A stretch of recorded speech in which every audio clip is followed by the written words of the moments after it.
नमस्कार मेरे प्यारे साथियों।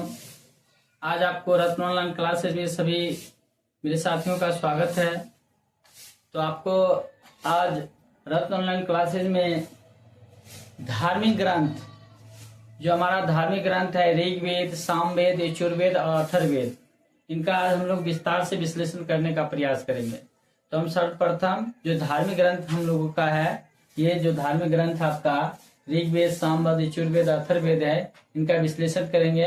तो सबसे पुराना और प्रथम वेद जो आपका ऋग्वेद है, इसके बारे में सबसे पहले हम लोग चर्चा करेंगे। देखिए, हम जो पढ़ेंगे ऋग्वेद के बारे में प्रथम, तो क्या किसके बारे में पढ़ेंगे? ऋग्वेद।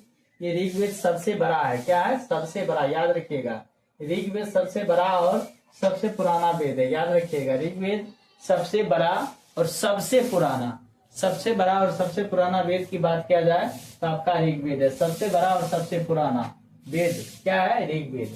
इस ऋग्वेद का अर्थ क्या होता है? सो देखिए, यानी मीनिंग तथा ऋचाओं के क्रमबद्ध ज्ञान एवं वैदिक संस्कृत भजनों का पवित्र संग्रह है। ठीक है ना?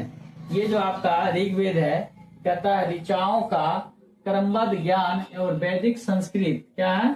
वैदिक संस्कृत भजनों का पवित्र क्या है? संग्रह है। ठीक है ना? विभाजन में क्या दिया है? देखिए, ऋग्वेद जो है ना आपका ऋग्वेद, याद रखिएगा, ऋग्वेद में आपका ये जो मंडल की संख्या, अगर आपसे पूछा जाए कि ऋग्वेद में मंडलों की संख्या है, तो मंडल की संख्या याद रखिएगा 10। आपका मंडल की संख्या पूछा जाएगा तो मंडल क्या बताइएगा? 10। सूक्त की संख्या अगर आपसे पूछा जाएगा तो 1028। सूक्तों की संख्या क्या बताना है? 1028।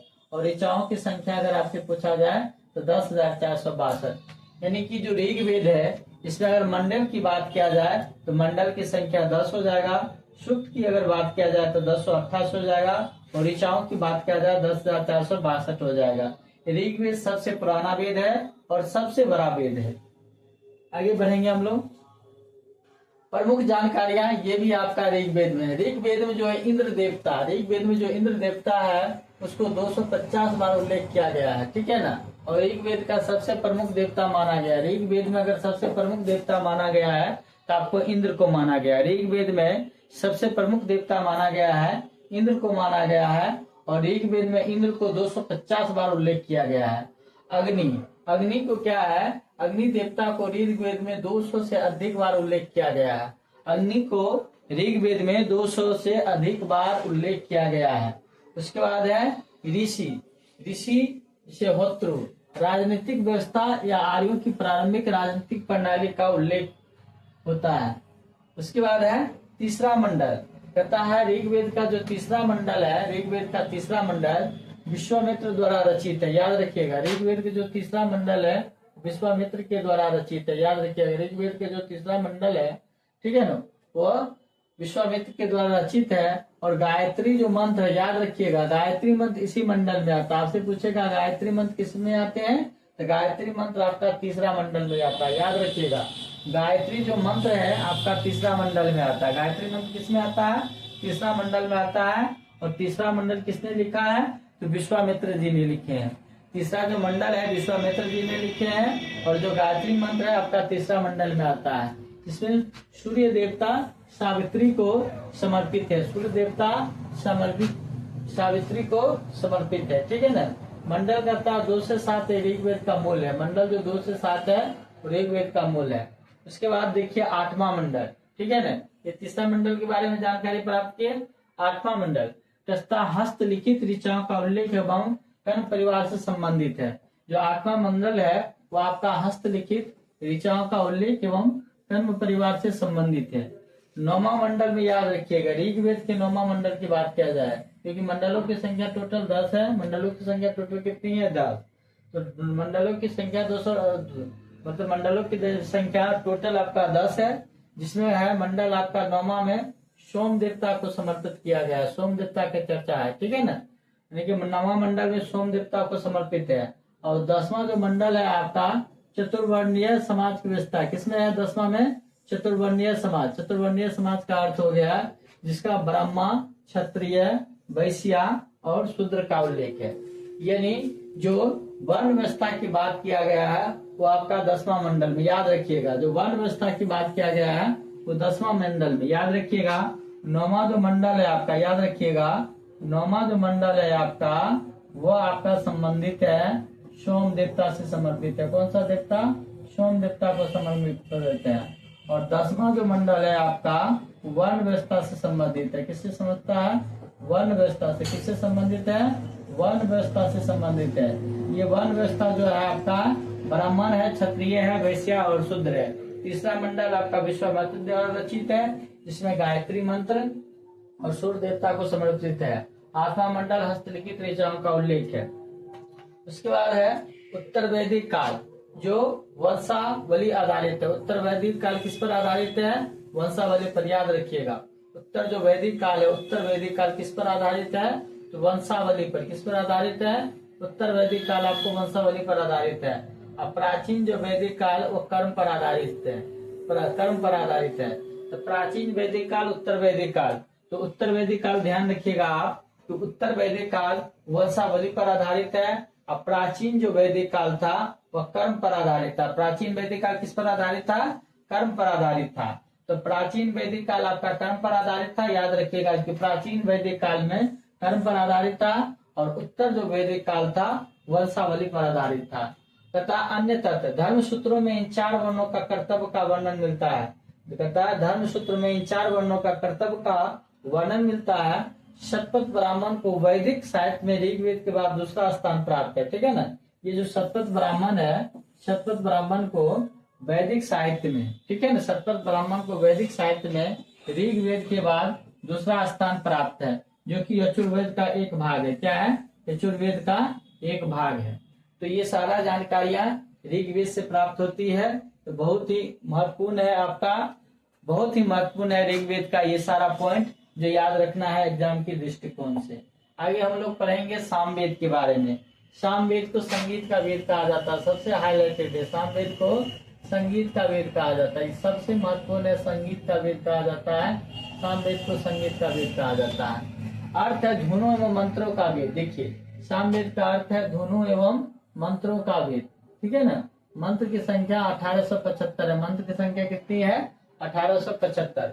तथा प्रमुख जानकारियां, भारतीय संगीत का जनक कहा जाता है। सामवेद को क्या कहा जाता है? भारतीय संगीत का जनक। याद रखिएगा किस वेद को भारतीय संगीत का जनक कहा जाता है? सामवेद को भारतीय संगीत का जनक कहा जाता है। उसके बाद है पुजारी, जो ऋषि होता है उसे उद्याता कहा जाता है। क्या कहा जाता है? उद्याता कहा जाता है।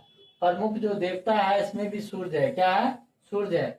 शास्त्रीय भारतीय संगीत एवं नृत्य परंपरा का आधार, यह सभी वेदों में सबसे छोटा वेद है। ठीक है ना, ये सभी वेदों में सबसे छोटा वेद है। क्यों? सबसे बड़ा वेद कौन था आपका? ऋग्वेद। सबसे बड़ा वेद कौन था? ऋग्वेद। लेकिन कहता है ये सभी वेदों में सबसे छोटा वेद कौन सा है? आपका सामवेद। याद रखिएगा शाखाएं होगा है पोतियमिया और रानियाय एवं जैमिनियाय। ठीक है, छंदोपनिषद है, केन उपनिषद है। ठीक है, आगे बढ़ेंगे हम लोग। उसके बाद है यजुर्वेद। क्या है? यजुर्वेद। सबसे प्रथम किस वेद पर है? ऋग्वेद। उसके बाद सामवेद, सामवेद के बाद हम लोग आते हैं यजुर्वेद। यजुर्वेद में क्या है? सो देखिए, जो यजुर्वेद है आपका वैदिक कर्मकांडों के नियमों का संकलन है। ठीक है ना, जो वैदिक है वो वैदिक कर्मकांडों के नियमों का संकलन है। किसमें? यजुर्वेद में। यजुर्वेद में क्या है? वैदिक कर्मकांडों के नियमों का क्या संकलन है। प्रमुख जानकारियां विशेषतः गद और पद दोनों में रखा जाता है। याद रखिएगा सबसे ज्यादा ये हाईलाइटेड है, इसमें इम्पोर्टेंट है। गद और पद वाला वेद पूछा जाता है। गद और पद वाला वेद पूछा जाएगा कौन सा है? याद रखिएगा यजुर्वेद। गद और पद वाला वेद कौन सा है? यजुर्वेद सबसे ज्यादा महत्वपूर्ण है। पुजारी ऋषि अर्धवायु कहा जाता है। जो पुजारी जो ऋषि होता है इसमें अर्धवायु कहा जाता है। ऋग्वेद का बाद दूसरा स्थान पूजा अनुष्ठानों के लिए, इसमें यज्ञ और बलि के विवरण शामिल है। ऋग्वेद की अगर बात किया जाए, ऋग्वेद के बाद का जो स्थान है पूजा के रूप में, अनुष्ठानों के रूप में, ठीक है ना, या यज्ञ या बलि के रूप में इसमें विवरण शामिल है। ठीक है ना, ऋग्वेद के बाद अगर पूजा की बात किया जाए, अनुष्ठानों की बात किया जाए, यज्ञ और बलि की बात किया जाए, तो ये आपका यजुर्वेद में संबंधित है। 2 पक्षों में विभाजित किया गया है। एक है इसमें कृष्ण पक्ष, ठीक है ना, एक है कृष्णा पक्ष, एक है शुक्ल पक्ष, यानी यजुर्वेद।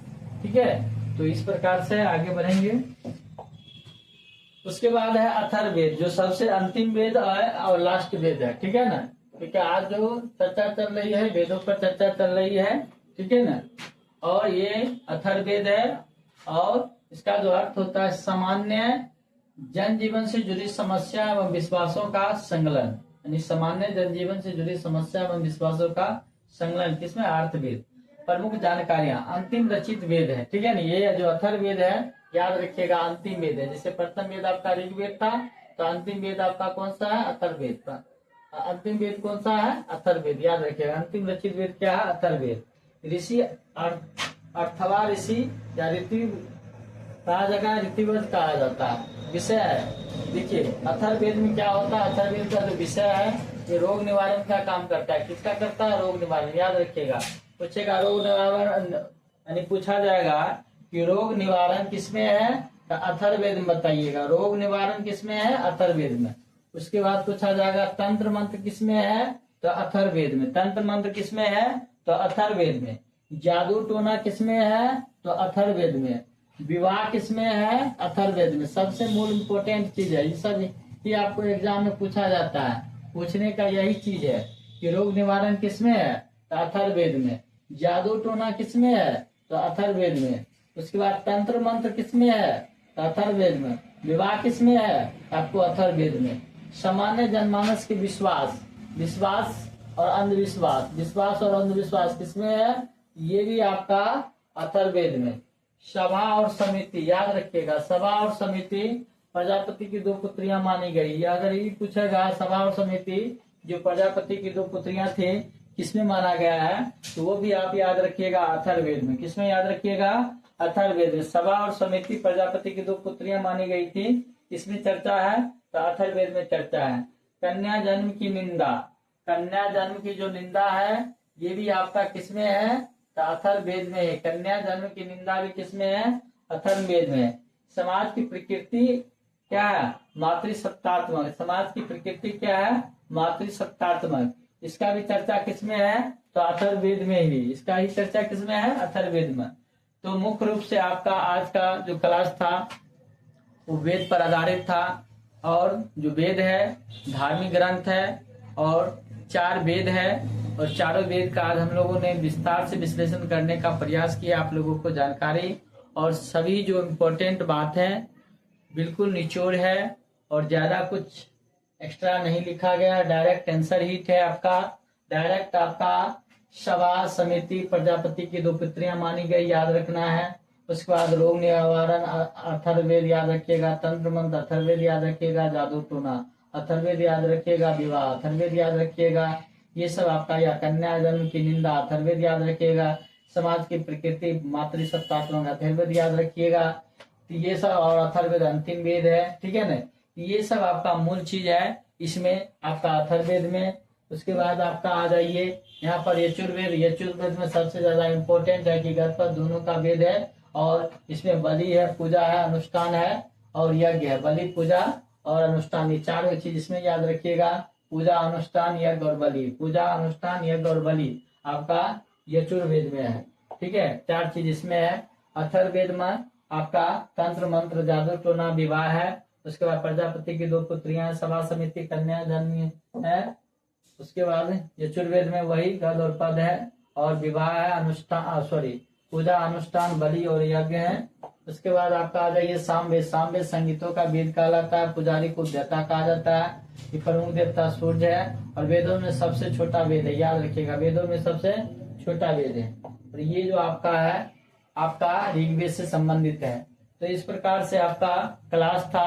और आज का क्लास हम तो कहेंगे सबसे पहले कि देखना नहीं भूलिए, क्योंकि महत्वपूर्ण है आज की क्लास। इसलिए देखिए और अपने दोस्तों के बीच शेयर कीजिए, बहुत मजा आएगा और बहुत महत्वपूर्ण क्लास है। जय हिंद मेरे प्यार शेर और शेरनियों।